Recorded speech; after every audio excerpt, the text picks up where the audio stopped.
Alright. Hi. Especially the 17 people who are subscribed, and me from the future for sure. Um, I have some things to talk about today. In the last video, I talked about ego challenges, how every challenge is an ego challenge. I don't think I did a very good job explaining what I meant by that. So I think I'll go over that again.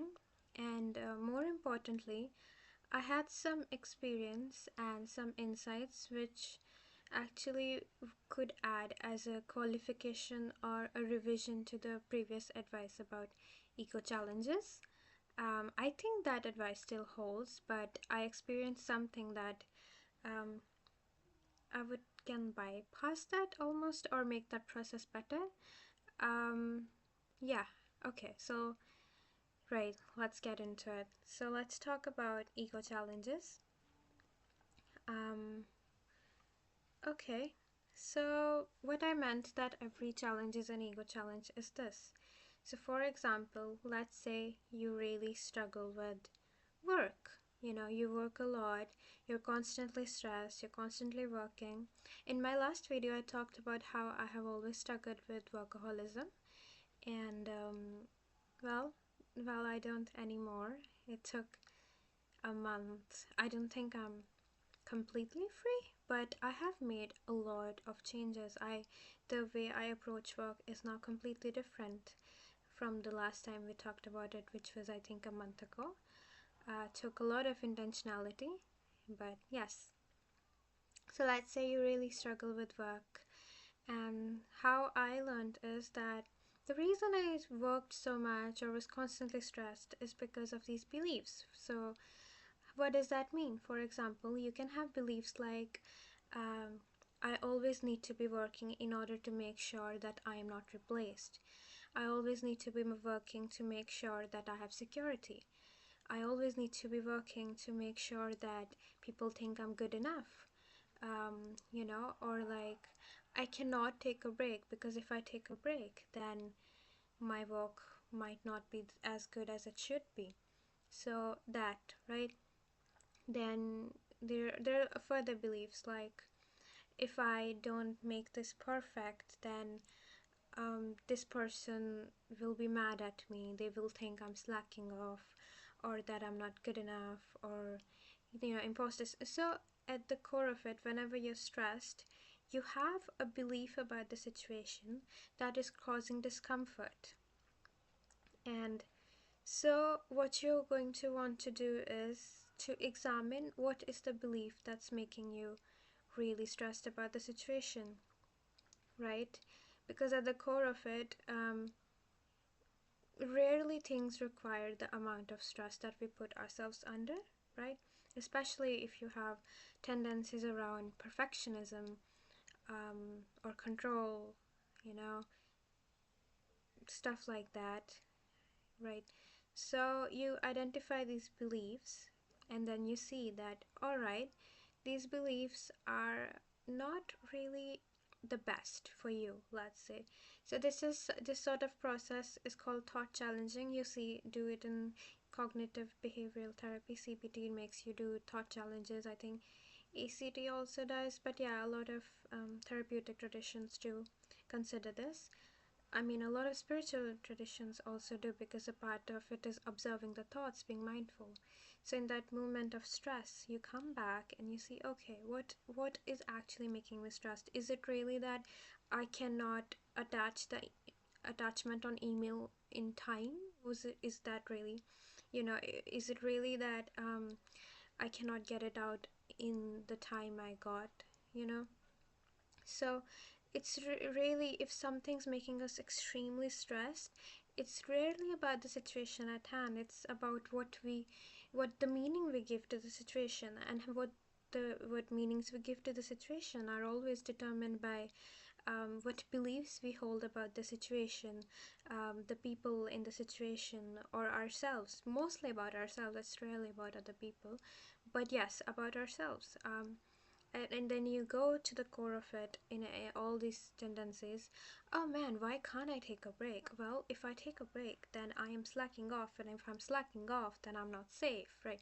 So at the core of it, when you go deeper and deeper, deeper, you'll always find a belief that is unhealthy for you, right? So now where does ego comes in this? So how the ego comes in this is when we are born, ego is basically your interface with the physical world, right? And how the entire point of ego is survival and safety. That's what it's here to do. So ego can be extremely helpful. If you don't have ego, you are not protecting your body. You're putting yourself, you will jump off the cliff.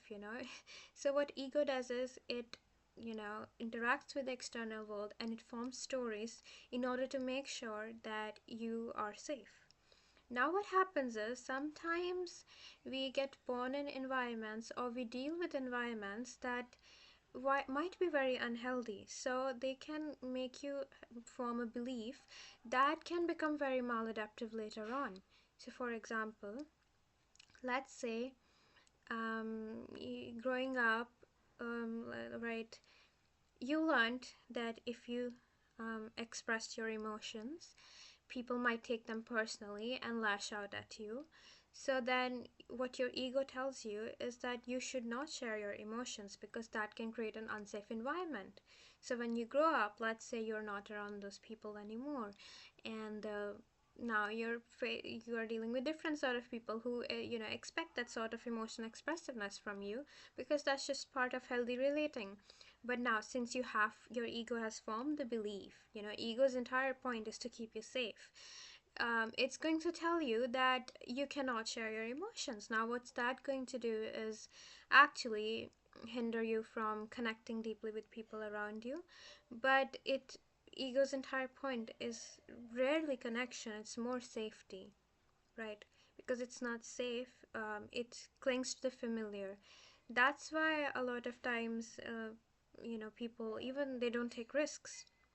So essentially, usually we have a tendency in our popular media to think ego is usually arrogance. If we say someone has too much ego, they're arrogance. Like, but at the same time, ego can also it is also ego if you think too little of yourself. It is also ego if you think too much of yourself, right? The entire point of ego is it creates beliefs around you which are not an accurate reflection of your reality anymore, and its entire point is to keep you safe. So ego can also manifest into never taking a risk, never putting yourself out there, because what the ego has learned is putting yourself out there might lead to rejection, and the ego does not want that, right? Its entire point is, oh, I must not be rejected. It's that thing, right? It's the same thing. So for example, if someone's entire point is I must not be rejected, that's it, how it manifests in an, let's say, too much ego person is that if they get rejected, they lash out at the person and they don't accept it. How it might manifest in a too little ego person is they will never put themselves out there, so they will never get rejected, right? But at the core of it, it's the same belief. So this is the ego's purpose. Its entire point is to keep us safe. It will cook up stories and have you have belief systems. And ego does not like growing. It does not like being uncomfortable, being put in challenging situations. So anytime you take a risk in life, the ego does not like that. So if you're the sort of person who never takes risk, never puts yourself out there, never tries something you could fail at, you likely have a lot of ego to work on. And that might be shocking to you because you might be the sort of person that's like really shy, unassuming, has low self-esteem. But what I'm trying to explain is that low self-esteem is also ego, right? That is exact the point of it. That ego learns these beliefs that it keeps it safe, keeps the world familiar. And even beliefs such as I am not good enough or I will be rejected are also ego beliefs, because these are the stories ego learned to interact with the world around them. So growing up, if they believed that they were not good enough, then it would make sense that they were being treated poorly. Okay, right. So now, when they grow up, what happens is they do believe that they're not good enough, so they might not put themselves in situations where they're vulnerable. And right, so the because the ego's whole point is to keep them safe. So what might now happen is if they are in a situation where they are being treated um, as a person who is good enough, the ego will not like that. So that's where self sabotage comes in, because the ego wants to cling to the belief that it's not good enough, because that's what it does. That's what it's familiar. So the ego's whole point is familiarity, safety. So I think now in this video I have been able to explain what I meant by how every challenge is an ego challenge. So whenever you are facing resistance in your life, whenever some suffering is occurring, at the core of it is your ego. Your ego is clinging, because if your beliefs were completely concurrent with your reality, there will be no suffering. That is the point of it, because then you are just facing the truth as it is, and there's a ease in life. So the only thing that creates unease or resistance or pain or suffering in your life is a falsehood, a lie, an untruth. And why that happens, it's because of the ego. That whenever That's why people say if you see from the ego you can't see clearly, because the ego will cling on to a outdated belief model system that it had learned to seek familiarity and safety. It loves being safe, it loves being familiar. That is also why, a lot of people would rather believe that things can never get better, or rather than taking the risk that they might get better, because it's familiar to be miserable and suffering, and at least you know how to be miserable, right? There's no risk there. At least you know how to when things are bad. So at the core of it, ego is a very safety seeking, familiarity seeking organism, creature. But yeah, but a healthy ego is great as well. A healthy ego is when now we start updating our beliefs to, healthier beliefs. Okay, let's start believing that I am good enough. Now, with this new belief, what happens is you can actually grow. You can actually put yourself into places that are great for you. So that happens when beliefs get updated. Just a second. All right. Okay, I'm back. Yeah. So this is the whole point of it, is around ego. Whenever you're facing a challenge in your life, it's because of your ego that is not it has an outdated model of world, which does not agree to you anymore, agree to the situations around you, and there's, a little soul nudge in you that you're outgrowing this belief system. So at the core of it, even though ego might always want, familiarity, it might always want safety and security, we also have a soul, we also have a spirit, we also have more than the ego, which will always try to push us to grow. So it will always, it will create emotions. Emotions are always just signals. They're always signals that something needs to be addressed. Emotions are extremely wise. They are extremely, intelligent, and nothing in creation is accidental. Emotions weren't just made as like, oh my god, now I have to waste time or something. No, they are very, very intelligent signals from our bodies to tell us what's up. So if you're in distress, that's beautiful because that means that there's some wisdom here that you're yet to see, right? So your emotions, when you're out of, you're in distress or upset or anything, what is happening is your emotions, you need to go into them. When you go into them, you'll find the core of the story, the ego story, whatever that is. The ego story can be anything. It can be, I can't be loved, I need to post 20 pictures to feel worthy. I don't know, right? There can be so many ego stories, everyone has them. So the idea is whenever you're in distress, you go in, you see, okay, what are the beliefs, what are my thoughts, and you go to this ego story, and then you see, is it true? Does it have to be true? And you might ask, okay, well, what are the right beliefs to have then? Um, a fair rule of thumb is, what would be the belief you would like to have for your best friend, or like your child if you had a child, right? So if you don't know what should be the right belief, you can think that way. Okay, I believe I'm not good enough. But if you would I think this about my best friend? No. Would I think this about my daughter? No. Like, so that's a good fair rule. Another thing to remember about changing beliefs is that you must remember that we are all part of divinity, you know. At the core of us, we have an essence of the divine. Everyone, we are, all our souls are one, you know. We are the same as plants, animals, and at the core of everything is this life force, and that life force is extremely worthy.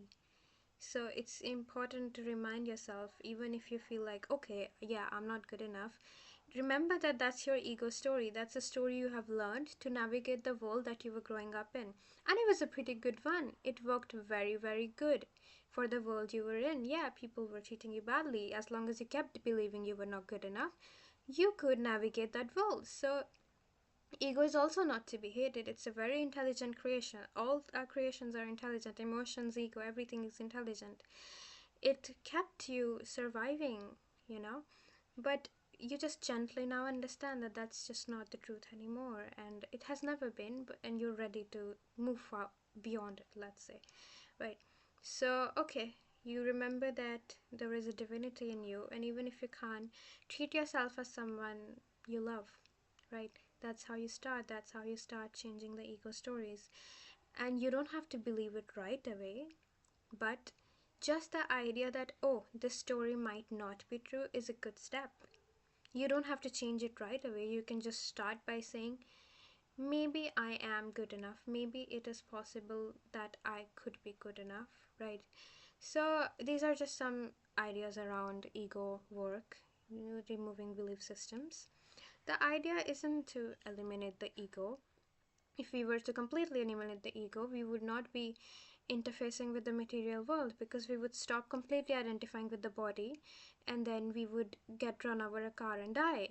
So the ego is important. It's intelligent creation. It creates, it keeps you identified with the body and your senses and the material around you, so that you can actually conduct yourself and get your survival met. But now we need to understand that perhaps the way we have been surviving and the stories we learned are not true, and might we can evolve in those stories, basically, right? Because the stories will always be there. We're story making creatures.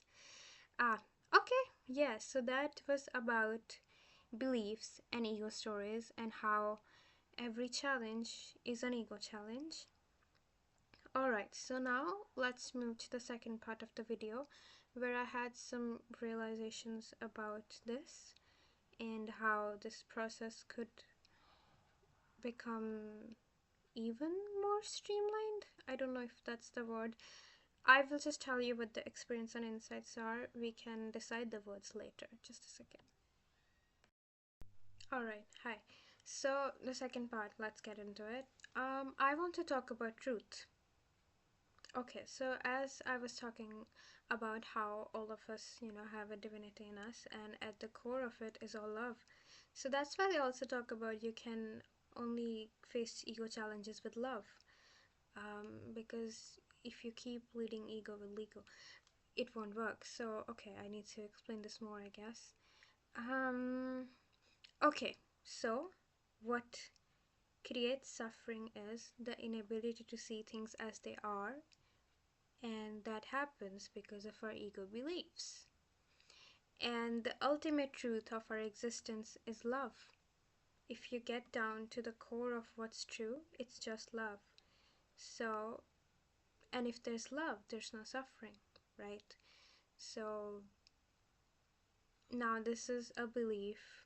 You could say it's a belief, or it's a realization that everything is love. At the core of the truth is love. But I am no one to impose this on you. This is something that I have felt myself, that at the core of everything is just love. It's just pure life force, and that life force is love. That's how I see it. Um, so go ahead with that view for this discussion, right? So what happened with me is there have been a lot of truths in my life that I have they have been very difficult, and I have spent a lot of my life struggling around them. And because of not accepting these truths, I created, let's say, ego stories. So, for example,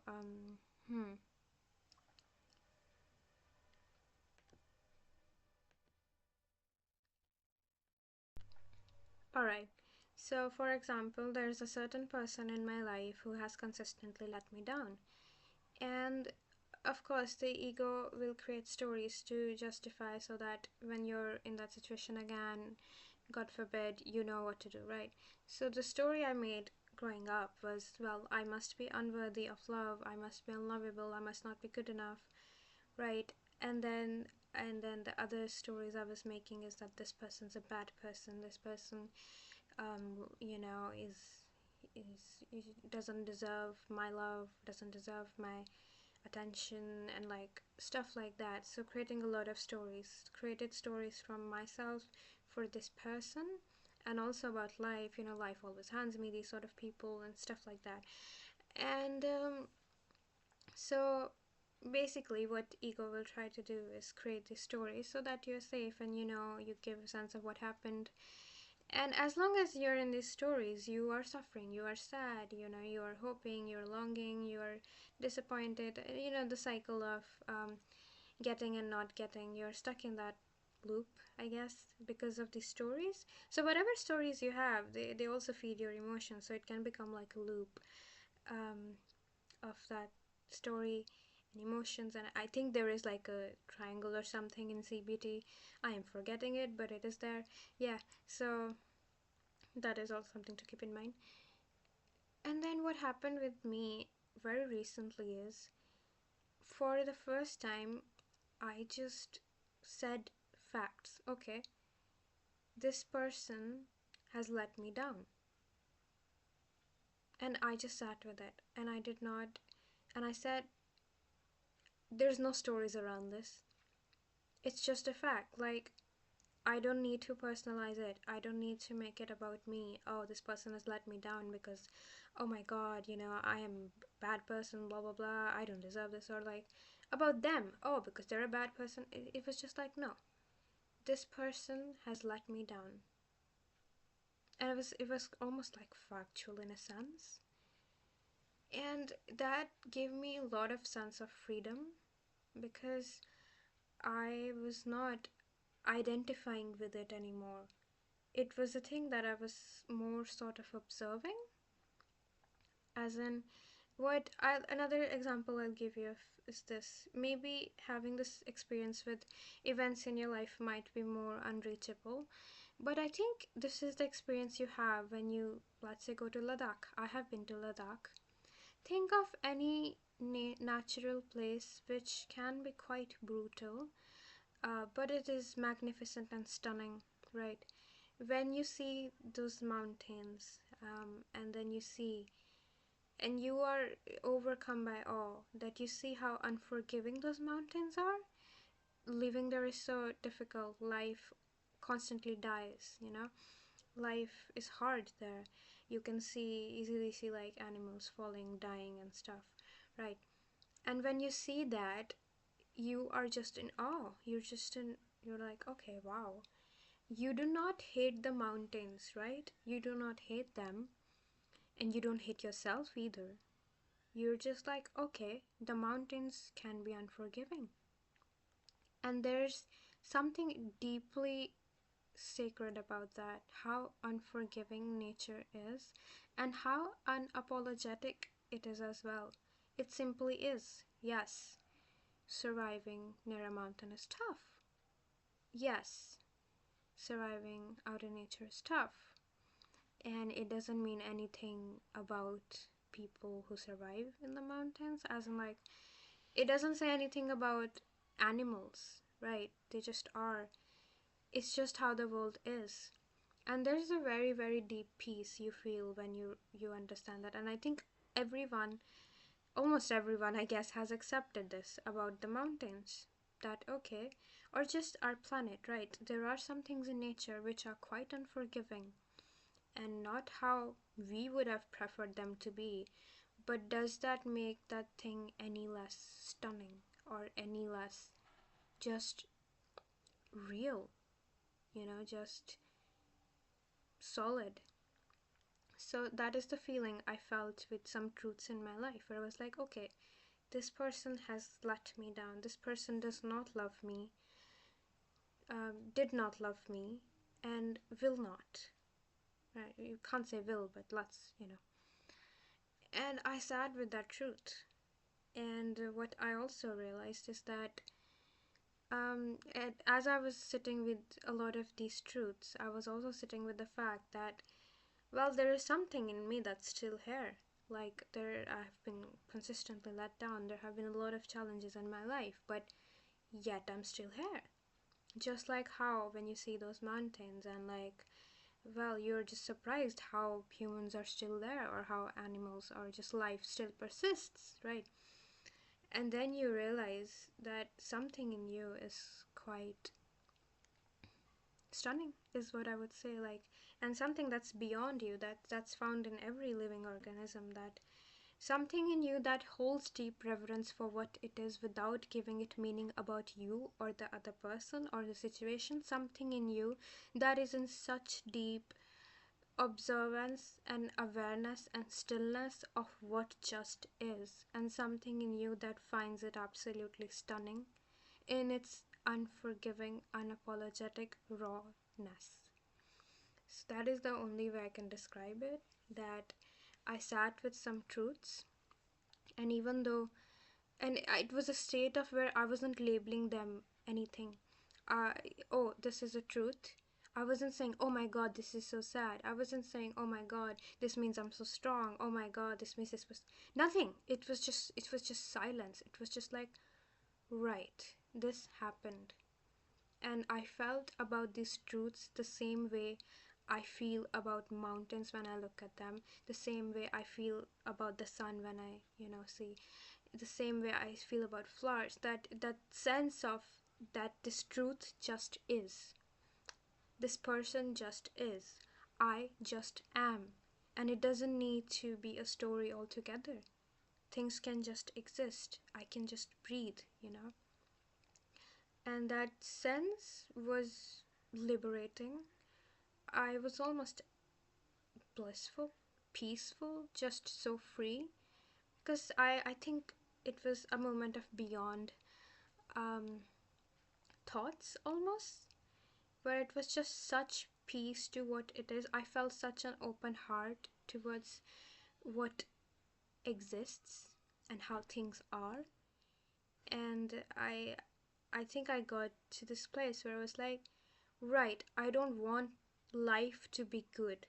I don't want life to be bad. I just want it to be what it is and how stunning it is. And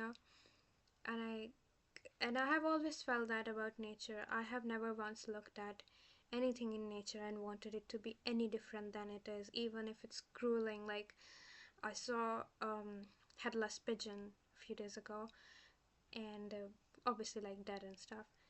And I found that stunning, like, how just how unfiltered life nature is, just how unfiltered existence is. Why would my life or any of our lives would be any different? And I've always found how things are just in their gruest, most.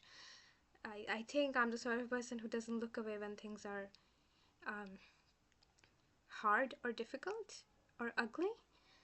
I find that unforgiving truth absolutely stunning. Like, I find it like almost sacred.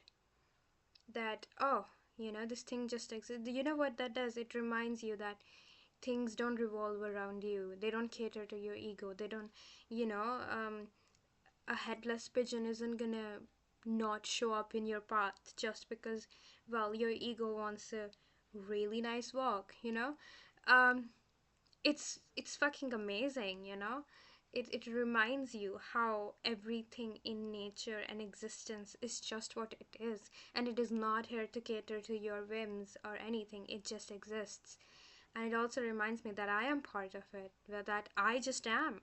I'm not here to cater to anyone or anyone's whims or fancies or anything.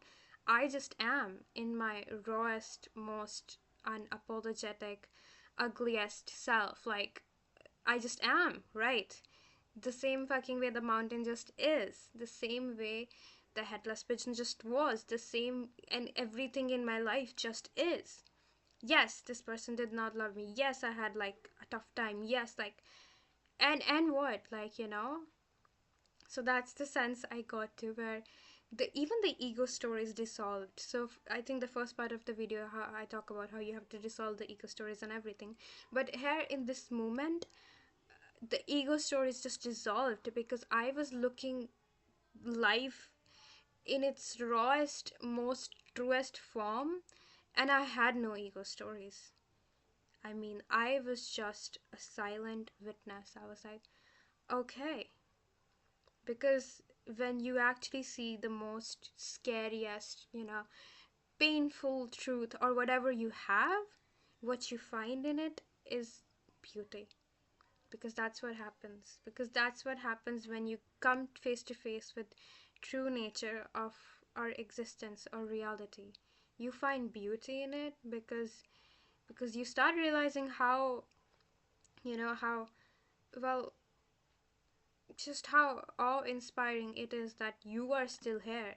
How inspiring it is that everyone just still is. Like, life is not easy. I think the ego might want has to have a belief that life should be easy, and a lot of times we're always struggling because we want it to be easy. But the truth is, life, it just is. It's not here to cater to your ego, to make it easy for you, or to make it difficult. That's the same thing. Some people are like, oh my god, life hates me. No, it just is. Existence just is. Nature just is. It's not here to cater to you. It's not here to be good or bad to you. And the same way you are not here to live just because you, like, the same way the nature is unapologetic about its existence, life just is unapologetic about its existence. The same way should you. It's not even about should you just are. You're not here to exist so that just because things should be good or things should be bad. You just exist because you are nature itself and you are life itself. So you just are, like those mountains, like those rivers, like those birds, unforgiving. No, I mean unapologetic about yourself, right? And forgiving, yes, you should be forgiving, but and just understanding that, well, I am. My pain is rooted in the fact that I think I am different from nature and my life is not beyond me. If only the ego would have you believe life should be easy or it should be difficult. That the fact is, life just is. There's no adjectives, you know. It's a force beyond you. No one can take it or give it. It's just there's something in you that will survive, even if you don't want it to, even if you try to take it away, because it will come again and again and it will show you that you must bow to it, and life is beyond you. You are just experiencing it. And how lucky are you get to experience nature and stuff like that. And yeah, so I think this experience where it was like, okay, so the first step is you're in distress, you go to your ego stories, and then you change the ego belief to a good belief because the bad belief is, obviously keeping you stuck in horrible situations and you are suffering because it's not true. But in this experience, it was like even the good story dissolved, just every story dissolved, and I just was. There was no need to be story. I got to this place where it was like, I always used to say, I don't need to be liked, I need to be paru, right? Because that is an example of it's replacing the bad ego story with the good one. Even though now we come to it, let's not say bad or good. That could be not very nice. You can use bad and good labels to shame yourself. Don't do that. Unhealthy or healthy, adapted or maladaptive, let's say, because my maladaptive story was that I needed to be liked, but my good, adapted, healthy story was I don't need to be liked, I just need to be Parul. That is myself. But in this experience, it was like, I don't need to be liked. I just don't need to be Parul. Like, there is no need anymore. I just am. There is nothing I'm catering to. There are no desires around, like, oh, I need to be this, I need to be that. It's just like I just am. That's it. And the state of existence was almost great. Like there is no words. I felt so overwhelmed. Is the I was just so free, and ever since that day, I've been having more and more insights, and I've been feeling really, really liberated, really, really free. I think at the core of it, truth is God. When you actually see the truth of a situation without giving it a meaning, without giving it a story, when you actually see the truth of it, it will awe you, and you will find love, and you will find just beauty. I think that's why I think there are things like, I think mathematicians, yeah, they talk about how they try to find equations that describe nature, and equations can like make them cry, and they find equations beautiful because these equations like describe how nature works, or the secrets of existence, right? And that's why when you actually see what existence is, the fact, like, one of the things I realized about life was like, it just is, it's not catering to me, it's not harming me, it's not like making me happy, like, it just is. It's a force of nature, and I just get to experience it. It did like overawe me, I think that's the nature of reality. Like, when you actually really sit down and see this world we live in and the existence without giving it any meaning, without making it about us or about the other person, you will just be stunned beyond belief, because that's when you're not fighting anymore. You're not wanting it to be anything that it is not. You just see for it what it is. And then, because when you're fighting and wanting it to be different, you still think that you have control. That is the ego story. The ego will have you believe it has control. It does not. I think almost nothing is in our control. And once you accept that, that's when you start living, I feel. Before that, it's just an ego story. Um, yeah, alright. I don't know if. I know this made sense to me, and I know I'm gonna come back to this video a lot, but if anyone ever saw this, thank you so much for watching. This experience changed me. I also hope you experience life as it is without wanting it to be different. Um, Even if it's good, bad, you move beyond and see that how it's a force of its own, a nature of its own, and fighting it is a losing battle. Like, and there is no point to fight, because it's unforgivingness, and it's, you know unfairness, or anything, is its beauty, and it's, yeah, that is what makes life so precious, right? That it is inherently, um it's not fair or unfair, because that then it's still humans putting labels on that. It just is, existence just is, and that's what it makes it so stunning, that we get to experience this, and in all its capacities. And yeah, I hope you come to also realize that you just are. I think firstly, let's come realizing that you're good enough, you're lovable. Let's get hold of the bad beliefs, unhealthy beliefs, not the bad ones, I guess. Then let's come to, you just are. You don't need to be a goddamn thing. You don't need to be, you are a force of nature. You are just life itself, and I hope you also get to see. Alright, with that, I just am, you just are, life just is. See you.